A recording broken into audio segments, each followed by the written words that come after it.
আসসালামু আলাইকুম রহমতুল্লাহ। আলহামদুলিল্লাহ আলহামদুলিল্লাহ আমি একজন বিবাহিত পুরুষ।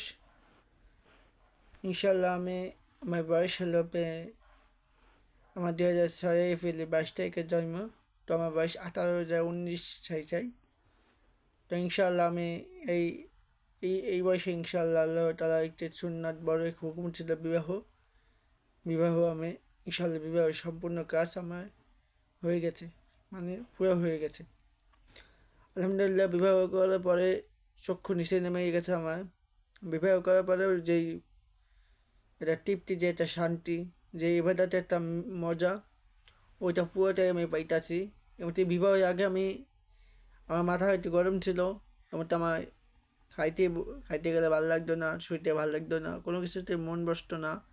না ইবাদতে নামাজে মন বসতো, না রোজা, না তালুয়াতে।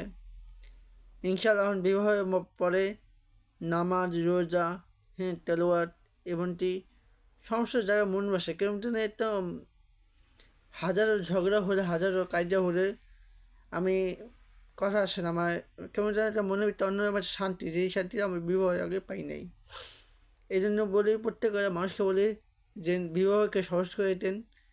এমনকি বিবাহ নবী আল্লাহ যা হালাল করছে, বলছে যে বিবাহের মাধ্যমে বান্দা রিজিক খোলে।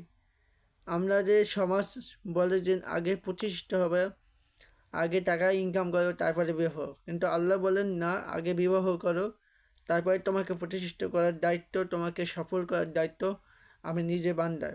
যেমন একটা পুরুষ কোনোদিনও উপরে যেতে পারে না একটা নারীর সাহায্য ছাড়া। এমনকি সেই প্রথম নারী হলো মা, দ্বিতীয় নারী হলো তার স্ত্রী, তার ওয়াইফ।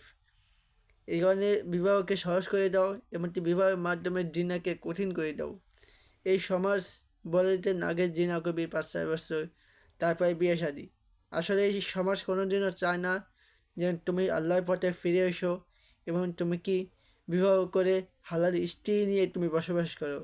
এই সমাজ চায় তুমি 10টা 20টা মেয়ের সাথে রিলেশন করে, প্রেম করে, জিনা করে, তারপর বিবাহ করো এবং নিজের শরীরে ক্ষতি করো। এই কারণে বলি, প্রত্যেকটা যুবককে বলি যে যাদের বয়স 18 অথবা 19 হয়ে গেছে বা 20 হয়ে গেছে, তারা অতি দ্রুত যেভাবে হোক বিবাহটা সেরে ফেলো। তোমার গার্লফ্রেন্ডে যদি থাকে তাহলে তাকে বলো যে চলো গার্লফ্রেন্ড বয়ফ্রেন্ডের দিন শেষ, বিবাহ করে ফেলে। তোমার টাকা আজকে নাই, ইনশাল্লাহ 2 দিন পর হবে। আর প্রত্যেকটা মেয়েকে বলে একটা বেকার ছেলে হাত ধরে যেতে পারো, এর নিকে ওই ছেলে দুনিয়ার টাকায় মালিক হবে, যেদিনকে সবাই আফসোস করবে।